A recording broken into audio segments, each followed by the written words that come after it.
The moment the words left my mother's mouth, the room froze. It was supposed to be a normal family dinner. My father at the head of the table, my mother arranging the dishes, my two siblings chatting about work and relationships. I had just returned home after a tough year, hoping to find warmth, maybe even forgiveness for all the ways I thought I had disappointed them. But instead I got this. "We wish you were never born," my mother said, her voice sharp and cold, as if she was announcing something casual, like passing the salt. My father didn't argue. He just stared at me with that familiar look of quiet disappointment, the same one that had haunted my childhood. My siblings shifted uncomfortably but said nothing, their silence cutting deeper than any insult. For a second, I thought I had misheard her. Surely, she hadn't said that. No parent could ever look their child in the eyes and say such a thing. But then she repeated it, louder this time, almost spitting the words. "You've done nothing but bring shame to this family. If only you hadn't been born, maybe we'd have been happier." I felt my chest tighten. My fork slipped from my hand and clattered against the plate. The food in front of me turned to ash in my mouth. My heart pounded so hard I could barely hear myself breathe. I wanted to ask why, but I already knew the reasons they thought they had. Because I wasn't the straight-A child my brother was. Because I didn't marry rich like my sister. Because my life had been full of mistakes, setbacks, and choices they didn't understand. But none of those things justified what they had just said. The room became suffocating. Every eye was on me, waiting, maybe even enjoying the way I sat there, broken. Something snapped inside me. I pushed my chair back, the legs screeching against the polished floor. "If that's how you feel," I said, my voice trembling but rising with every word, "then maybe tonight I'll finally give you what you want." My mother's eyes widened slightly and my father stiffened, but they didn't stop me. They just watched as I stood up. My siblings whispered nervously, but neither of them spoke up for me. I looked at each of their faces, the people who were supposed to love me unconditionally, and all I saw was rejection. Then I did something none of them expected. Something that would change the entire course of our family forever. I walked to the cabinet in the corner of the dining room. Inside was a box I hadn't touched in years, a box I had hidden away for this very moment, though I never thought I'd actually use it. I pulled it out, slammed it on the table, and opened it. Inside were letters. Dozens of them. Evidence. Memories. Things my parents thought I didn't know. I took the first letter out and threw it in front of them. "Do you want to know what really brings shame to this family?" I said, my voice breaking, but louder now, stronger. My father's face turned pale. My mother's hands shook. They knew what was inside those letters. And for the first time in my life, I had their full attention. Elena's fingers trembled as she held the stack of letters. For years, she had buried them at the bottom of the cabinet, praying she would never need to expose them. But her mother's words tonight had ripped away the last bit of restraint inside her. Her family stared at her, wide-eyed, as if she had just pulled out a weapon. In some ways, she had. These letters were sharper than any knife, more dangerous than any threat. "What are those?" Sophie asked, her voice nervous, darting glances at their parents. Elena smiled bitterly. "Why don't you ask Mom and Dad? They already know." Richard's jaw clenched. "Elena, put those away. Now." "No," Elena snapped, slamming another letter onto the table. "You wanted me gone. You said you wished I was never born.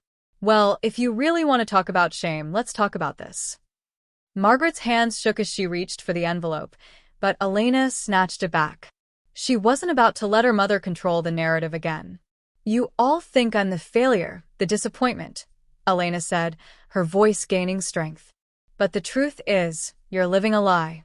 And I've known it for years." The silence in the room grew heavier with each word.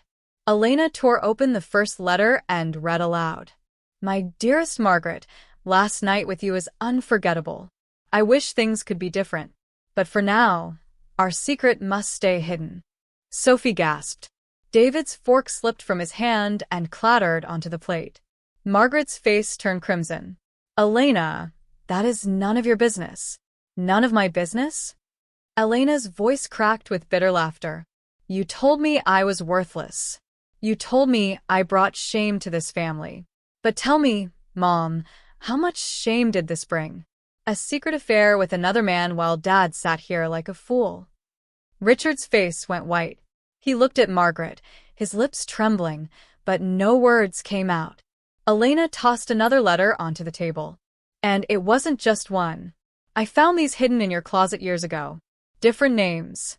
Different handwriting. You told me I was a mistake? Maybe you should look in the mirror. Margaret tried to speak, but her voice broke. Sophie pressed her hand to her mouth in horror. And then Elena turned her eyes on Richard. But don't worry, Dad. You're not innocent either. She pulled out another envelope, her fingers steady now. This one was older, yellowed with time, but the handwriting was unmistakably her father's. She read aloud again. I know what we did was wrong, but I can't stop thinking about her. Don't tell Margaret. If she finds out, it will destroy everything. David shot up from his chair. Dad. Richard slammed his fist against the table. Enough, Elena. No, Elena said firmly. Not enough. Never enough. For years, you both looked down on me, judged me, compared me to David and Sophie. You made me feel like trash. But all this time, you were hiding your own filth. And you dared to tell me I should never have been born. Her voice shook, but it carried across the table with the weight of every scar she had carried since childhood. The dining room, once full of laughter and clinking glasses, now felt like a courtroom. Elena was no longer the accused, she was the prosecutor, and the truth was her weapon. David looked from his father to his mother, disgust clear on his face. Is this true? Both of you? Sophie's eyes filled with tears. All these years you lied to us? Margaret's lips trembled, but she couldn't speak. Richard sat frozen, his authority stripped away in an instant. Elena gathered the rest of the letters and shoved them toward her parents. You wanted me gone. You wanted me erased. But now, the truth is out. The shame isn't mine, it's yours. Every single word of it. No one touched their food anymore. The turkey on the table had gone cold. The candles flickered in the heavy silence. For the first time in her life, Elena wasn't the weak one at the table. She was the only one brave enough to say the truth. But deep down, she knew this was only the beginning. What she had just unleashed would tear their family apart, and she wasn't sure if that was justice or destruction. And yet a small part of her felt powerful. For once, she wasn't invisible. They had pushed her to the edge. Now they would see just how far she could go. The silence after Elena's words was suffocating. No one dared to breathe too loudly, as if even the air itself was too heavy to move. The once proud family dinner had turned into a battlefield, and Elena stood in the center, no longer the victim, but the one holding the power. Richard finally broke the silence, his voice trembling. Elena, you don't understand. Things were complicated. Complicated? Elena snapped. That's your excuse?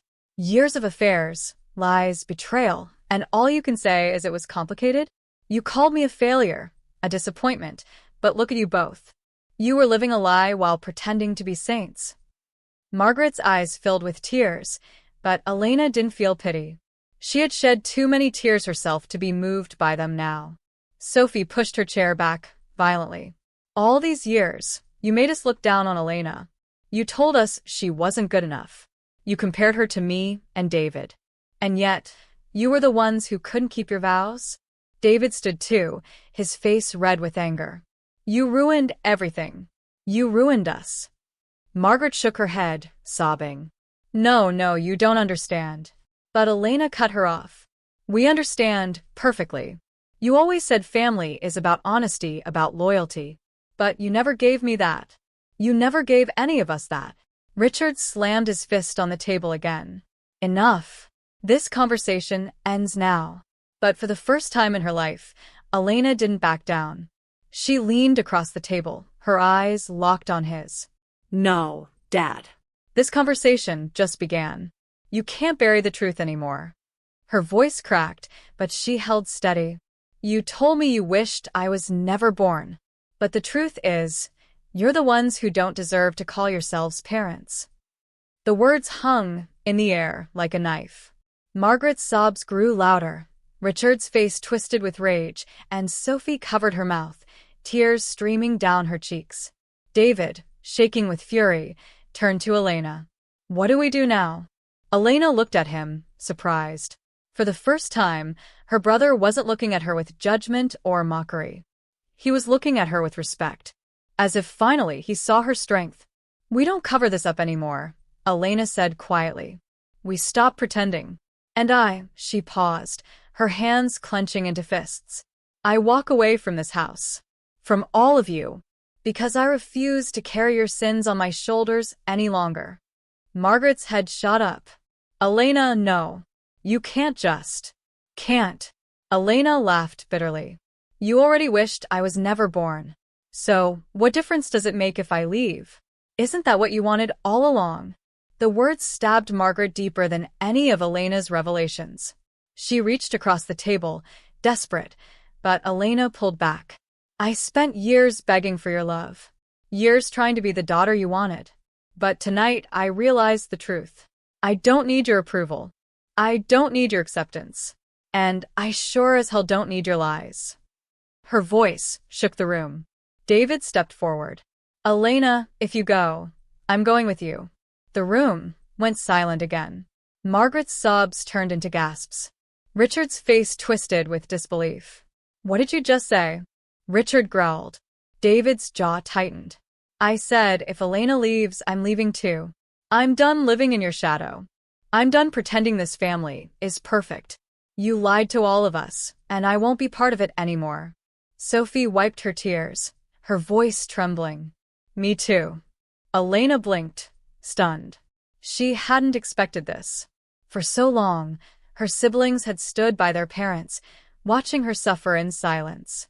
But now, in this moment of truth, they were choosing her side. Margaret reached out desperately. "No, please, you can't all turn against us. We're family." Elena's voice was cold. "Family doesn't destroy you. Family doesn't tell you they wish you were never born. You don't get to use that word anymore."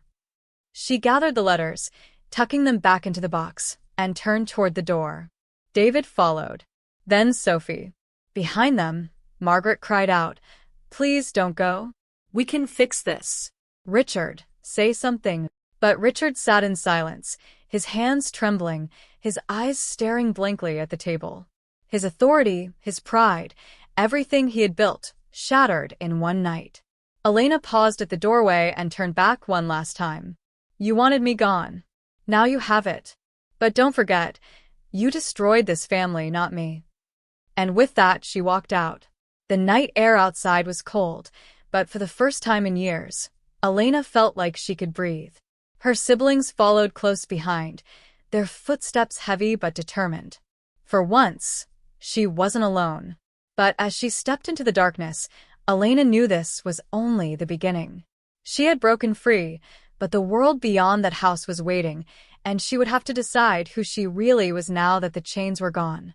What none of them realized, however, was that Elena's next move would not only shock her parents, it would shock everyone who had ever doubted her. The night skies stretched endlessly above as Elena walked down the street with David and Sophie beside her. Their footsteps echoed in the silence, carrying the weight of everything they had left behind. For years, Elena had imagined running away from that house. But she had always pictured herself alone, discarded and forgotten. Now, she wasn't alone. Her brother and sister had chosen to walk with her. But deep inside, Elena knew this wasn't over. Her parents' words would never leave her. Asterisk, "We wish you were never born." Asterisk, those words had carved scars in her soul, but tonight she had turned those scars into armor. The three of them found a small cafe still open at midnight. They sat in silence for a while, sipping hot coffee, trying to process what had just happened. Finally, David broke the silence. "Elena, what are you going to do now?" She stared into her cup, her reflection rippling in the dark liquid. "I don't know. But I do know one thing. I won't let them bury me anymore. I won't let their lies define me." Sophie leaned forward. "You mean you're really never going back?" Elena looked up, her eyes fierce. Never. A fire had been lit inside her. For the first time, she wasn't afraid. She wasn't weak. She wasn't a child begging for scraps of love from people who never wanted her. But what she did next would shock even her siblings. The next morning, Elena returned to the house, not to apologize, not to beg, but to finish what she started. David and Sophie waited in the car, their faces anxious, while Elena walked up the familiar steps with the box of letters in her arms. When Margaret opened the door, her eyes were swollen from crying. Richard stood behind her, his face gray and lifeless. "Elena," Margaret whispered. "Please, let's talk." Elena's voice was cold. "No. You don't get to talk anymore. You don't get to control me anymore." She stepped inside, placing the box of letters on the dining table, the same table where her life had shattered the night before. "I'm not here to forgive you," Elena said. "I'm here to make sure the world knows the truth." Margaret's face paled. "What do you mean?" Elena opened the box and pulled out the letters. "These aren't just secrets. They're proof. Proof of who you really are. And I've already made copies. They're no longer just in my hands. They're in David's, Sophie's, and soon, they'll be in others too." Richard's voice broke. "You wouldn't." Elena's eyes burned with fury. "Wouldn't I? You wished I was never born. You made me carry that pain my whole life. So now, I'll make you carry something too, the weight of your own truth." Her parents stared at her, horrified. For the first time, they weren't the ones in control. "I'm done being your scapegoat," Elena continued. "I'm done being your shadow. From now on, you'll answer for your own sins. And I'll live my life without you dragging me down." Margaret collapsed into a chair, sobbing. Richard's fists trembled at his sides, but he didn't move. He knew she meant it. Elena gathered the box again, turned to the door, and paused. "This is the last time you'll ever see me," she said. "But you'll never stop seeing the consequences of what you did." And with that, she walked out, leaving them in silence. David and Sophie looked at her as she slid into the car, their faces full of questions. "What did you do in there?" Sophie asked. Elena didn't smile, but her eyes burned with a new strength. "I made sure they'll never forget me. They wanted me erased. But I'll be the one thing they can't erase." As the car pulled away, Elena felt the weight lift from her shoulders. For the first time in her life, she wasn't the unwanted child. She wasn't the mistake. She was the survivor. The night before, she had been broken at that table. Tonight, she walked away unshaken, stronger than ever. And though the scars of her parents' words would never fully fade, Elena knew she had transformed that pain into something greater: power, courage, and freedom. They had wished she was never born, but she would live in a way that made them wish they had never spoken those words.